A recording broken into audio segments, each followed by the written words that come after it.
आपने उनकी सॉवरेनिटी को ब्रीच किया है।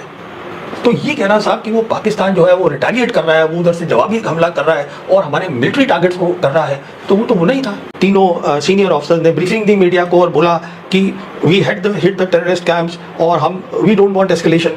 तो सबक करने क्योंकि क्या करने गए थे आप वहाँ? आपको एस्केलेशन के लिए तो तैयार रहना ही पड़ेगा ना, क्योंकि वो तो उसने मार दिया मिलिट्री टारगेट से। ऑपरेशन सिंदूर के बाद बहुत मेजर डिप्लोमेटिक फेलियर हुआ है इंडिया का। हमारे एरिया में गिरे हो, हमारे बाउंड्री के अंदर गिरे हो, अगर ये पाकिस्तान में गिरे होते तो अभिनंदन जैसा किस्सा होता जो पिछली बार हुआ था। J-10C और PL-15 मिसाइल का जो कॉम्बिनेशन है, इनको पता ही नहीं चलता था कि जब विमान उड़ रहा है, उड़ने के बाद इनको पता ही नहीं चलता था कि वो इमीडिएटली उनको टारगेट किया जा रहा है। एयर मार्शल औरंगजेब अहमद उन्होंने ब्रीफिंग दी और उस ब्रीफिंग में उन्होंने नक्शा लगाया और नक्शा लगा के समझाया कि ये हुआ। अच्छा, अब जब हिंदू के रिपोर्टर ने पूछा हमारे एयर मार्शल भारती से, जो हमारे DG एयर है, पाकिस्तान का दावा है कि आपने 5 इंडिया के जहाजों को गिरा दिया, तो उन्होंने ये कह दिया कि देखिए लॉसेस तो दोनों तरफ होते हैं, तो ये तो कबूला गया कि लॉस हुआ है। Pakistan the new undisputed king of south Asia. Pakistani अगर कहें तो आपको ये लगेगा कि हम अपने से फेंक रहे हैं, लेकिन अगर पड़ोसी हमारे ये कहना शुरू हो जाए कि पाकिस्तान जो है वो अब एक ऐसी ताकत बनकर उभर चुका है जिसे वर्ल्ड मीडिया भी मान रहा है, दुनिया की बड़ी बड़ी ताकतें भी मान रही हैं, और जो खित्ते का तवाज़ुन है खासकर साउथ एशिया का, जिसका एक चौधरी क्रिएट हुआ था, एक बबल बना रखा था झूठ और फरेब से दुनिया के सामने उसने कि मैं चौधरी हूं, मैं ही सब कुछ हूं और मैं ही एक नई कुव्वत हूं साउथ एशिया की।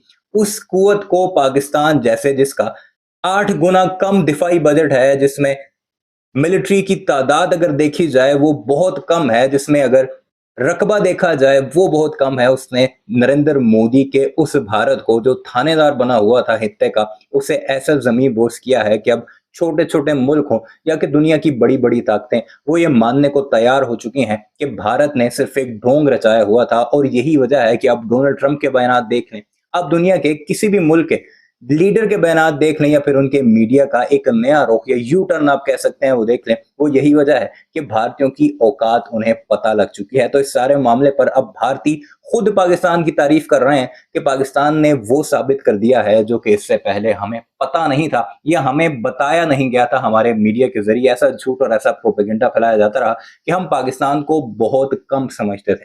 तो इस सारे मामले पर क्या कुछ चल रहा है हमारे पड़ोसी मीडिया में इतने दिन गुजरने के बाद भी, इस वीडियो में आपको वही सब कुछ दिखाता है। आपने उनकी सॉवरेनिटी को ब्रीच किया है, तो ये कहना साहब कि वो पाकिस्तान जो है वो रिटेलिएट कर रहा है, वो उधर से जवाबी हमला कर रहा है और हमारे मिलिट्री टारगेट्स को कर रहा है, तो वो तो होना ही था। देखिए, ऑपरेशन के टाइम संयम का मतलब होता है कि आप लड़ना नहीं चाहते। अभी देखिए, ये एक इसमें कोई छुपी बात नहीं है। आप बार बार अगर अभी देखिए, हमारे ये तीनों सीनियर ऑफिसर्स ने ब्रीफिंग दी मीडिया को और बोला कि we hit the terrorist camps और वी डोंट वांट एस्केलेशन। तो सबक करने क्योंकि क्या करने गए थे आप वहाँ? आपको एस्केलेशन के लिए तो तैयार रहना ही पड़ेगा ना, क्योंकि वो तो उसने मार दिया मिलिट्री टारगेट से। NSA हैं डोवल साहब, उन्होंने इसको फ़ोन किया, उसको फ़ोन किया, सेक्रेटरी रूबियो को फ़ोन किया। तो सच्चाई ये है, इसमें कोई शक नहीं है कि अमेरिका ने एक इम्पॉर्टेंट रोल प्ले किया है इसको पॉज लाने में, ऑपरेशन सिंदूर को। इसमें कोई शक नहीं है और उसका रीज़न बहुत सिंपल है कि हमारे रिश्ते जो हैं मोदी सरकार के अमेरिका के साथ बहुत अच्छे हैं और हम उनको कभी ना कुछ करते ही नहीं है। हम उसको, प्रधानमंत्री खुद कहते हैं कि जो 80 करोड़ लोग हैं हमारे 140 में से, उनको हम फ्री राशन देते हैं। तो अगर इतने लोग आपके इतने गरीब हैं कि बेचारे खाना नहीं खा सकते, तो आपकी फॉरेन पॉलिसी का पहला काम ये होना चाहिए कि किसी तरीके से हमें शांति मिले इस पूरे रीजन के अंदर, जिससे हम तरक्की कर सके, अपनी डेवलप कर सके। देखिए, शांति, peace and development they go together. Air marshal Aurangzeb Ahmed उन्होंने ब्रीफिंग दी और उस ब्रीफिंग में उन्होंने नक्शा लगाया और नक्शा लगा के समझाया कि अब जो हम लड़ाई लड़ेंगे उसको उन्होंने बोला ये एक नई लड़ाई है, जिसको हम न्यू आर्ट ऑफ वॉर बोलते हैं, जिसको उन्होंने नाम भी दे दिया मल्टी डोमेन ऑपरेशंस। जो मैं आपसे पहले जिक्र कर रहा था कि अभी तक हम दोनों की डॉक्ट्रिन एक थी, वो बदल गई है। तो उन्होंने उसको समझा भी दिया कि ये हुआ, उन सब लोगों को समझा दिया। तो जो उनकी समझ में आया उन्होंने अगले दिन जाके लिख दिया कि साहब ये इनका क्लेम है, उनका दावा है, पाकिस्तान का दावा है कि आपने 5 इंडिया के जहाज़ों को गिरा दिया। अच्छा, अब जब हिंदू के रिपोर्टर ने पूछा हमारे एयर मार्शल भारती से जो हमारे डीजी एयर है कि साहब वो ऐसी रिपोर्ट आ रही है, आप इसको क्लैरिफाई करिए। तो उन्होंने ये कह दिया कि देखिए लॉसेस तो दोनों तरफ होते हैं, तो ये तो कबूला गया कि लॉस हुआ है, पर उन्होंने कहा कि अभी हम टेक्निकल इन्वेस्टिगेशन कर रहे हैं और क्योंकि ऑपरेशन सिंदूर चल रहा है तो जब तक ये खत्म नहीं होगा हम इसके बारे में बात नहीं करना चाहते। तो अब प्राइम मिनिस्टर ने कह दिया है कि वो तो खत्म ही नहीं होगा, उसमें तो पॉज लगी हुई है, वो हमेशा चलता तो है। इसका मतलब ये हुआ कि इंडियन साइड उस पर बोलने को तैयार ही नहीं है।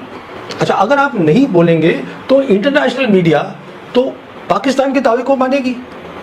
अच्छा, पाकिस्तान के दावे में खास बात क्या थी? पहली बार चीन का एक ऐसा जहाज J-10 और एक ऐसी मिसाइल PL-15 उसमें उसका कॉम्बिनेशन था जिसके बारे में वेस्टर्न कंपनीज को पता तो था कि ये बहुत डेडली कॉम्बिनेशन है। फिर हमने क्या देखा कि देखिए ये जो होता है ना, स्टॉक एक्सचेंज होती हैं वो इन चीज़ों को नोटिस करती हैं कि क्या क्या हो रहा है, माहौल क्या है। तो नेक्स्ट मैंने ये देखा कि जो चेंगडू एयरक्राफ्ट कॉर्पोरेशन है, जो मैन्युफैक्चरर है J-10 के, उनका स्टॉक तो बढ़ गया, और डेसो एविएशन जो मैन्युफैक्चरर है रफाल के, उसका स्टॉक गिर गया।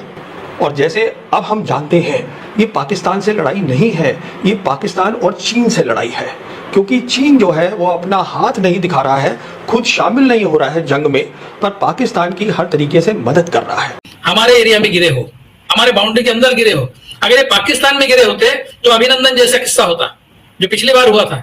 सारे के सारे पायलट, एक तो पायलट उनके हाथ लगता अगर हमारा प्लेन उनके एरिया में जाके गिरता तो। अब जब हमारे एरिया में अगर गिरे हैं, मान लीजिए हम प्रिज्यूम करते हैं, तो इसका मतलब यह है कि जैसे ही एयरबॉर्न हुए हमारे प्लेन्स वैसे गिरे तुरंत, क्योंकि बाउंड्री क्रॉस करने के लिए कितना समय लगेगा? जहां से एयर बेसिस है वहां से क्या मुश्किल से 15 मिनट 20 मिनट जिस स्पीड से वो जाते हैं उसके अंदर ही।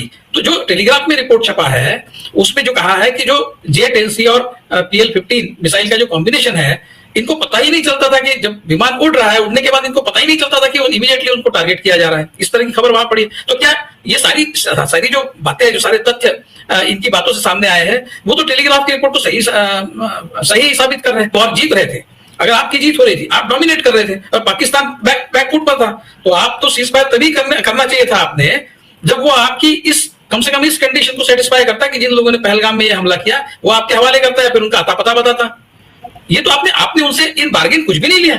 किस तरह के लोग हैं आप? किस तरह की गवर्नमेंट है? क्या जस्टिस दिया उन 26 लोगों को? पाकिस्तान ने तो उनको मारा, लेकिन उनके मारने वालों को अपने पाकिस्तान से मांग लिया होता तो आप शायद उसका बदला पूरा हो जाता, लेकिन आपने वो नहीं किया। इसका मतलब यह है कि सीज फायर उनको जितना चाहिए था शायद में भी उससे ज्यादा हमको चाहिए था, और हम तुरंत उसको मान्यता हमने दे दी कि चलो ठीक है, सीज फायर तो सीज फायर। इस तरह का अगर कोई उसका अर्थ निकाले तो आप उसको तो देशद्रोही कहेंगे। तो इनके ऊपर कौन सा, मतलब इनके ऊपर देशद्रोह का मुकदमा चलेगा, इनके ऊपर कोर्ट मार्शल होगा, फौज के हैं नहीं है तो इसलिए कोर्ट, मतलब ये अगर दुश्मन को पूर्व सूचना दे रहे हैं तो ये क्या बता रहे हैं? एक तो इसमें बात होनी चाहिए। दूसरा, ये तालिबान की कल इतनी तारीफ करने लगे और बिल्कुल मतलब ये दोहरे हुए जा रहे थे कि मेरी बात हो गई तालिबान के जो एक्टिंग फॉरेन मिनिस्टर हैं आमिर खान मुताकी से, और मार उसके कसीदे पड़ रहे थे। जनरल, मैं भी कल एक डिबेट में था, हम लोग के सीनियर हैं शरद प्रधान जी, वो डिबेट कर रहे थे और उसमें सीनियर लोग थे।